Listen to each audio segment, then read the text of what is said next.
Hello aspirants, आशा करती हूँ कि आपकी बीपीएससी प्रीलिम्स की प्रिपरेशन अच्छी चल रही होगी। जैसा कि हमें पता है कि बीपीएससी प्रीलिम्स में बिहार स्पेशल का अच्छा खासा वेटेज है ना। तो इस वीडियो के माध्यम से मैं आपको यही बताना चाहूँगी कि आप बिहार स्पेशल कैसे प्रिपेयर कर सकते हैं। जैसा कि आप देख पा रहे हैं, मेरे पास बिहार स्पेशल की 2 बुक्स हैं, लेकिन मैंने पढ़ी ये वाली है। ये मैंने टेलीग्राम से प्रिंट आउट लिया था, पीडीएफ फॉर्म में था ये नोट्स। और इसमें आप देखेंगे इंडेक्स, तो इसमें बिहार का सामान्य परिचय, बिहार का इतिहास, भूगोल, अर्थव्यवस्था, पर्यटन, जनगणना, ये जो 6 टॉपिक है ना, ये काफ़ी इंपॉर्टेंट है। और बिहार स्पेशल के 80% क्वेश्चन आप इन्हीं टॉपिक से देखेंगे। हालांकि इन टॉपिक से भी क्वेश्चन आते हैं, लेकिन ये टॉपिक ज़्यादा इंपॉर्टेंट है। तो जब भी आप बीपीएससी प्रीलिम्स में बिहार स्पेशल प्रिपेयर करें, तो सबसे पहले बिहार का एक मैप अपने रूम में लगा लें, जिससे आपको बिहार के ज़िले और किसकी किससे सीमा लगती है, बिहार के प्रमंडल याद करने में दिक्कत नहीं होगी। आपके आंखों के सामने से वो हर दिन गुजरेगा, है ना। उसके बाद ये जो बिहार का सामान्य परिचय है ना, इसी से डायरेक्ट क्वेश्चन आ जाते हैं कि बिहार का स्थापना दिवस क्या है, बिहार का क्षेत्रफल कितना है, और जनसंख्या के हिसाब से बिहार कौन से नंबर पे है, फिर प्रमंडल कितने हैं। ऐसा बहुत सारे क्वेश्चन है, बेसिक क्वेश्चन आपको इन्हीं पेजेस से दिख जाएंगे। तो ये काफ़ी अच्छे से प्रिपेयर कर लीजिए। इसके बाद हम देखते हैं कि बिहार का इतिहास। जैसा कि हमें पता है कि भारत के इतिहास में भी बिहार का काफ़ी योगदान है। तो इसमें आधुनिक भारत और प्राचीन भारत का इतिहास, इसमें बिहार स्पेशल के काफ़ी क्वेश्चंस होते हैं, जैसे कि मौर्य वंश, गुप्त वंश, और ये सब जो है काफ़ी इंपॉर्टेंट है। इसके साथ ही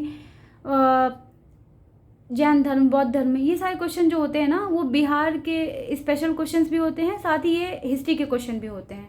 तो आप प्रिपेयर कर सकते हैं।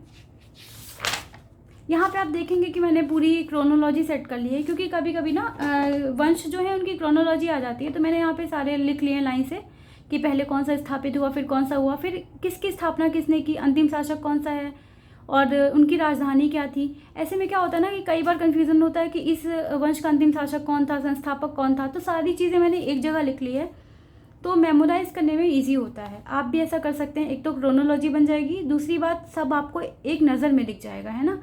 तो ये मेरी आदत है कि मैं साइड पे लिख के जो चीज़ें मुझे लगती हैं कि मुझे कंफ्यूज करेंगी, वो मैं लिख लेती हूँ। इसके बाद जैन धर्म, बौद्ध धर्म, ये भी काफ़ी इंपॉर्टेंट है। और मध्यकालीन बिहार का इतिहास भी आप देख सकते हैं, कुछ क्वेश्चन इससे भी आते हैं, पर ये इतना इम्पॉर्टेंट नहीं है। आधुनिक बिहार का इतिहास ये इंपॉर्टेंट है। मैंने सारे फैक्ट साइड में लिख लिए, क्योंकि जो बिहार स्पेशल के क्वेश्चन होते हैं बहुत फैक्चुअल नेचर के होते हैं। तो आप जितने ज़्यादा से ज़्यादा इन्हें फैक्ट्स याद कर सकेंगे, उतना ही अच्छा होगा। इसके बाद आप देखेंगे कि बिहार का भूगोल, ये काफ़ी इंपॉर्टेंट है। इसको कंप्लीट करने के पहले आप यूट्यूब पे बिहार स्पेशल के कुछ वीडियोस देख लीजिए। ज्योग्राफी वाला सेक्शन आप पहले वीडियो के माध्यम से कीजिए, फिर उसके बाद आप ये बुक पढ़ सकते हैं। तो फिर आपको याद करने में ईजी होगा। काफ़ी इंपॉर्टेंट है, आप ज़रूर पढ़ के जाइए, इससे क्वेश्चन आने ही आने हैं।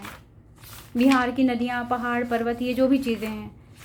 इसके बाद जो बिहार का अर्थव्यवस्था है, ये काफ़ी इंपॉर्टेंट है कि बिहार के उद्योग कौन से हैं, खनिज संसाधन कौन कौन से हैं।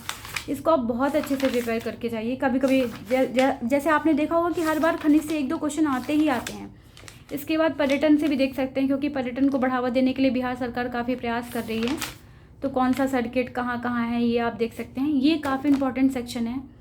ये चाहे इंडिया की जनगणना हो या बिहार की, काफ़ी इंपॉर्टेंट है। तो मेरी एक सलाह है कि जब भी एग्ज़ाम पास आने लगे, तो 15-20 दिन पहले से आप बिहार की जनगणना और भारत की जनगणना हर दिन 10 मिनट रिवाइज़ करिए, क्योंकि ये काफ़ी फैक्चुअल होता है। आप एक दिन में बैठ के पूरा पढ़ नहीं सकते, पढ़ भी लेंगे तो आप उसे रिटेन नहीं कर सकते। तो इसके लिए ज़रूरी कि आप हर दिन इन जनगणना को हर दिन देखिए, तभी आपको एग्ज़ाम हॉल में सारी चीज़ें क्लियरली याद रहेंगी। तो जनगणना के बारे में यही बोलना चाहूँगी कि आप 5 मिनट या 10 मिनट का टाइम निकालकर हर दिन देखा करिए। बिहार की राज्य व्यवस्था भी इम्पॉर्टेंट है, लेकिन उतनी इम्पॉर्टेंट नहीं है, आप देख सकते हैं, पर ज़्यादातर क्वेश्चन आगे वाले सेक्शन से ही आते हैं। इसके बाद कुछ व्यक्तित्व हैं, आप देख सकते हैं। लास्ट में इसमें कुछ और फैक्ट्स दिए हुए हैं, 1 लाइनर है ये, इसे भी आप देख सकते हैं, इम्पॉर्टेंट है। और इसके बाद जो बिहार के प्रीवियस ईयर के क्वेश्चंस हैं, वो इसमें दिए हुए हैं, जिससे आपको अंदाज़ा लग जाएगा कि क्वेश्चन का नेचर कैसा होता है एग्ज़ाम में, है ना। तो आप ये देख सकते हैं। चलिए, यही बताना था इस वीडियो के माध्यम से। अपने प्रिपरेशन को जारी रखिए। All the best. Thank you.